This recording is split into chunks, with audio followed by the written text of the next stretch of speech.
വിവരങ്ങൾ വെളിപ്പെടുത്താത്തതിൽ കോടതിക്ക് അതൃപ്തി.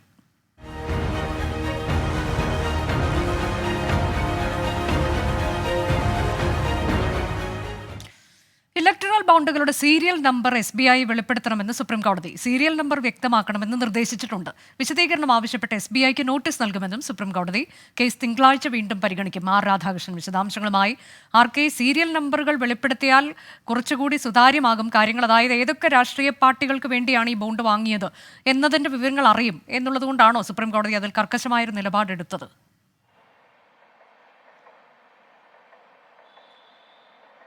തീർച്ചയായിട്ടും ഒരു ബോണ്ടിനെ സംബന്ധിച്ച്, ഇലക്ട്രൽ ബോണ്ടിനെ സംബന്ധിച്ച് അതിന്റെ ആധികാരികമായിട്ടുള്ള എല്ലാ കാര്യങ്ങളും തിരിച്ചറിയാനായിട്ടുള്ള അടിസ്ഥാന വിവരമാണ് ഈ നമ്പർ.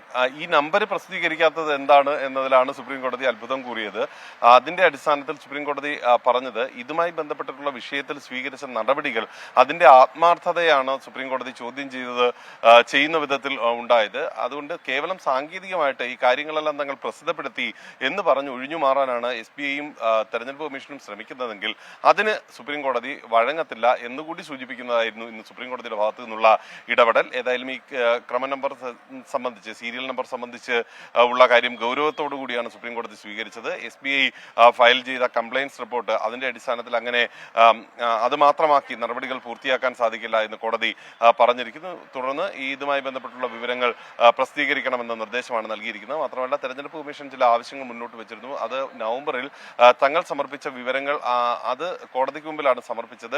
പക്ഷേ അതുമായി ബന്ധപ്പെട്ടിട്ടുള്ള മറ്റേതെങ്കിലും കാര്യങ്ങൾ, ആ വിവരങ്ങൾ പബ്ലിഷ് ചെയ്യാനായിട്ട് ഇപ്പോൾ തങ്ങളുടെ പക്കലില്ല. അതുകൊണ്ട് അവർ റിട്രൈവ് ചെയ്യാനായിട്ടുള്ള അനുവാദം നൽകണം എന്നുള്ളതാണ്. അത് തെരഞ്ഞെടുപ്പ് കമ്മീഷന് സുപ്രീം കോടതി തന്നെ നൽകാമെന്ന് സമ്മതിച്ചിരിക്കുകയാണ്. 17-ാം തീയതിക്ക് മുമ്പ് ഈ വിവരങ്ങളെല്ലാം പ്രസിദ്ധപ്പെടുത്തണമെന്ന് നിർദ്ദേശവും നൽകിയിട്ടുണ്ട്.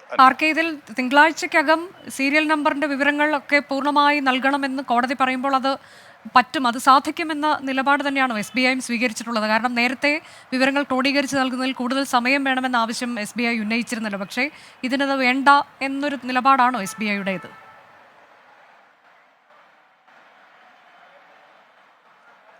തീർച്ചയായിട്ടും SBIക്ക് സുപ്രീം കോടതിയുടെ ഭാഗത്ത് നിന്ന് വരുന്ന ചോദ്യങ്ങൾ എന്തൊക്കെ ആയിരിക്കും എന്ന് അങ്ങനെ പറഞ്ഞു കഴിഞ്ഞാൽ എന്താണെന്നുള്ളത് അറിയാം. കാരണം ഈ ഇലക്ട്രൽ ബോണ്ട് സംവിധാനം രാജ്യത്ത് യാഥാർത്ഥ്യമാക്കാനായിട്ട് എല്ലാ ബ്രാഞ്ചുകളിലെയും ഒന്നും ഏൽപ്പിക്കപ്പെട്ടിരുന്നില്ല. 19 ഇടങ്ങളിലെ 19 ഡെഡിക്കേറ്റഡ് ആയിട്ടുള്ള സംവിധാനങ്ങൾ ആണ് ഈ ഇത്തരത്തിലുള്ള കറണ്ട് അക്കൗണ്ടുകൾ വഴി ഈ ഇത് നൽകാനായിട്ട്, ഇലക്ട്രൽ ബോണ്ടുകൾ നൽകാനായിട്ടും ഇലക്ട്രൽ ബോണ്ടുകൾ വിപണനം ചെയ്യാനായിട്ടും ഉണ്ടായിരുന്നത്. അതുകൊണ്ട് തന്നെ ഈ സീരിയൽ നമ്പറിന്റെ കാര്യത്തിൽ ഇനി അങ്ങനെ വലിയ രീതിയിലൊരു പരാതി പറയാനായി ശ്രമിച്ചാൽ അതിന് സുപ്രീം കോടതിയുടെ ഭാഗത്ത് നിന്ന് ലഭിക്കുന്ന മറുപടി ഒരുപക്ഷെ കഴിഞ്ഞ തവണ തന്നെ കേസ് കേട്ട സമയത്ത് സുപ്രീം കോടതി പറഞ്ഞു കണ്ടംപ്റ്റ് നടപടികളുമായി മുന്നോട്ട് പോകേണ്ടതാണ്. തൽക്കാലം ഇവ ഈ നിർദ്ദേശങ്ങളിൽ ഒതുക്കുന്നു. ഈ നിർദ്ദേശങ്ങൾ അനുസരിച്ചില്ലെങ്കിൽ ശക്തമായിട്ടുള്ള നടപടി ഉണ്ടാകും എന്ന ഒരു താക്കീത് പോലെയുള്ള നിലപാട് സുപ്രീം കോടതി സ്വീകരിച്ചിരുന്നു. അതുകൊണ്ട് ആ നിലപാട് നിലനിൽക്കുന്ന ഒരു പശ്ചാത്തലത്തിൽ മറ്റേതെങ്കിലും വിധത്തിലുള്ള ഒരു അപേക്ഷ